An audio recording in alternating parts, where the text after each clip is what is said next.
امریکہ اس وقت پھوڑی پان والی مائی کی طرح نا باقاعدہ گالیاں دے رہا ہے تینوں کیڑے پہن میں تیرا بیڑا ہی تار جائے. مطلب آپ دیکھیے یورپین یونین کے بارے میں انہوں نے یہ کیا کہا ہے کہ اپنی باری آپ ہمارے پاس آتے ہیں مدد کے لیے, اب آئیے گا آپ کو ہم دیکھیں گے.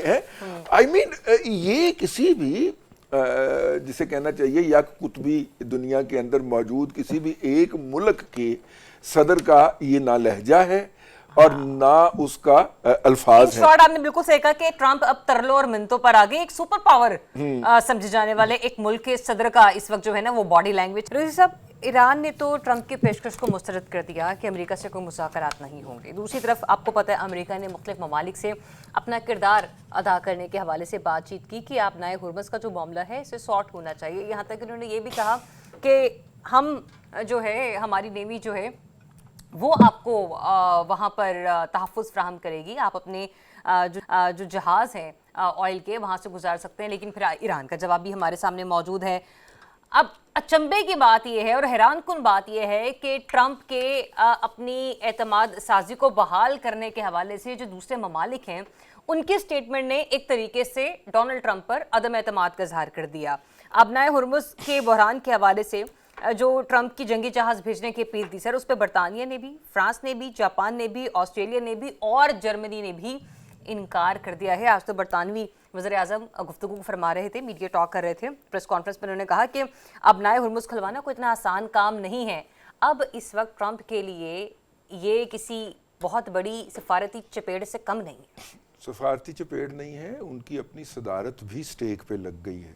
اور ابھی میں یہ دیکھ رہا تھا کہ انہوں نے ایک دفعہ پھر ڈول ڈال دیا ہے اور انہی نکات کے اوپر ڈول ڈالا ہے. اور عمان میں جی یہ مذاکرات ہو رہے ہیں, کل اس میں پہلی کوارڈینیشن ہوئی ہے اور ایران نے مذاکرات کی حامی بھری ہے اپنے انہی مطالبات کے ساتھ کہ ایک تو جو ہے وہ ہماری کمپنسیشن ادا کی جائے, دوسرا آئندہ نہ حملہ کرنے کی گارنٹی دی جائے, اور تیسرا امریکہ یہاں سے اپنے سارے اڈے ختم کرے. اب یہ لسٹ ہے ایران کی اس مذاکرات میں جس کے اندر امریکہ ٹیبل پہ بیٹھنے پہ راضی ہو گیا ہے.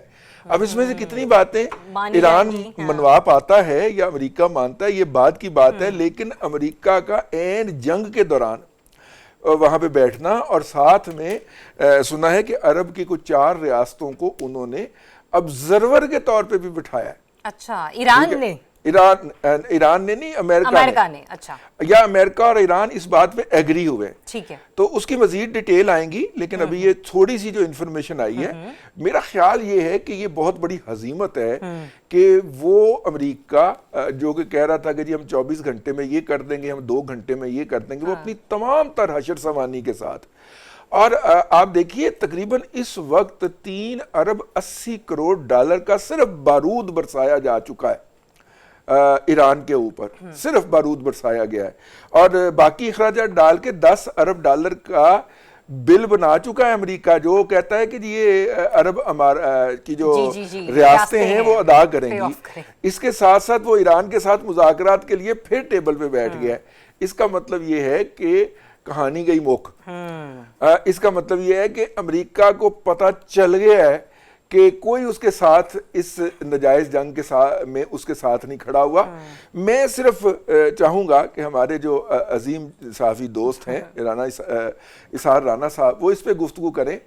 رانا صاحب, آپ کو نہیں لگتا یہ کچھ جو ٹیرف والا ڈرامہ کیا تھا اس نے, کسی پہ 200% لگا دیا, کسی پہ 250% لگا دیا, کسی پہ 100% لگا دیا, اور پھر آخر میں وہ ختم کر دیا, کسی پہ 20% رکھ لیا. آپ کو نہیں لگتا یہ وہی والا ڈرامہ ہے جو اس وقت ریپیٹ کیا ہے جنگ کے معاملے میں, لیکن آگے سے ایران نے کہا کہ اب تو نہیں جانے دیں گے ہم, انہوں نے پکڑ لیا ہے. اب امریکہ اس جنگ کو چھوڑنا چاہ رہا ہے, لیکن کمبل جو ہے وہ امریکہ کو نہیں چھوڑ رہا. اچھا, ایک سوال میرا بھی لے لیجیے رانا صاحب اپنے تجزیے کے آغاز سے پہلے کہ سر جیسے رضی صاحب بھی بات کر رہے تھے نا کہ خلیجی ریاستیں امریکہ کا نقصان پورا کریں, آپ کو لگتا ہے کہ خلیجی ریاستیں جو ہیں اس پر آمادگی کا اظہار کریں گی؟ سر وہ تو پرائی جنگ میں خود اس وقت ملیا میٹ ہو چکے بیٹھے ہیں, ان کی تو اکانومی کو خود بہت بڑا دھچکا لگا ہے. ایک بات میری یاد رکھیے گا کہ ڈونلڈ ٹرمپ رضی صاحب امریکہ کے لیے وہی خدمات انجام دے رہے ہیں جو گورباچوف نے سوویت یونین کے لیے دی تھی. اور امریکہ کے زوال کا آغاز جو ہے ڈونلڈ ٹرمپ نے دے دیا ہے. آپ یہ دیکھیں کہ امریکہ ایک دنیا بھر کے اندر ایک پہلوان سمجھا جاتا تھا. کچھ دن پہلے تک میں اور رضی دونوں ہم اس بات پہ تھے کہ دنیا جو ہے وہ ایک کیا کہتے ہیں طاقتی نظام کی طرف جا رہی ہے.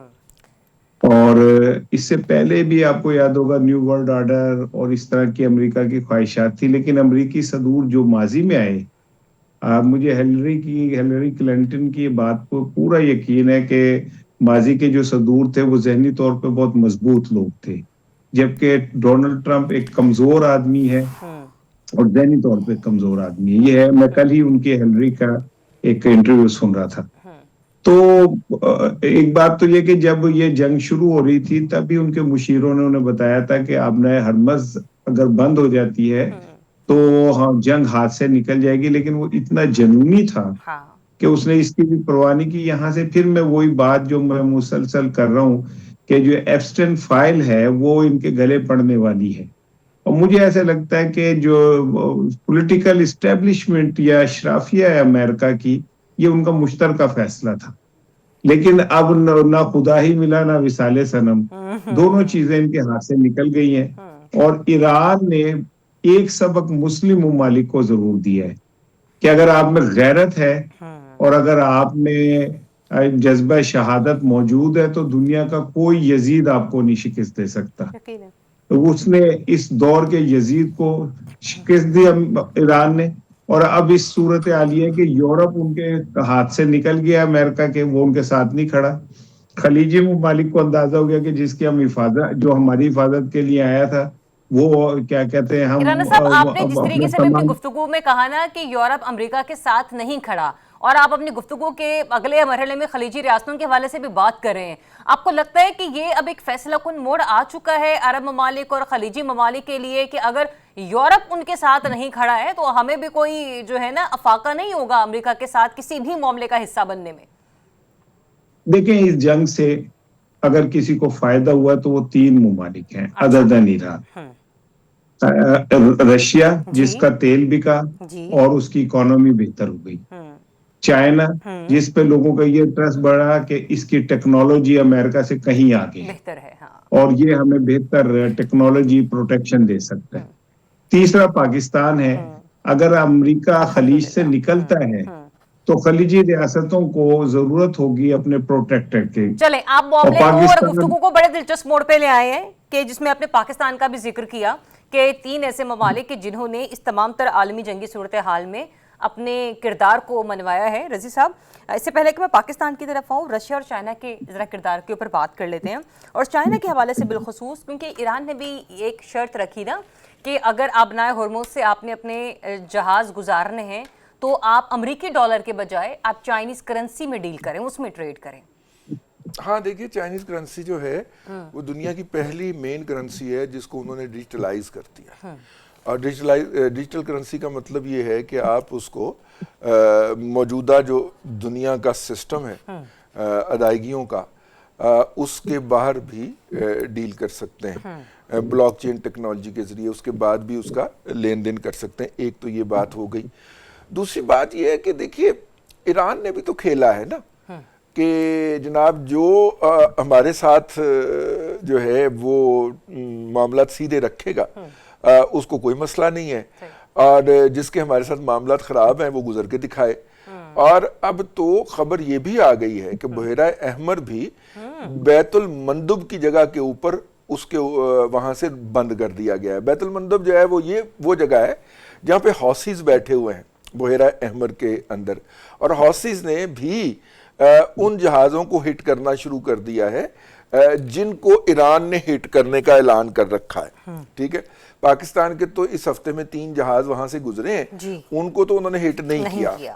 لیکن امریکہ اور یورپ کے جو جہاز یا انڈیا کے بھی خیر گزر رہے ہیں، لیکن وہ جہاز جو کہ امریکہ اور اس کے الائز ہیں ان کے جہاز نہیں گزرنے دے رہے، یا ان کے اوپر حوثیز جو ہیں وہ ڈرون مار رہے ہیں. تو اس لیے یہ اگر بحیرہ احمر بھی بند ہوتا ہے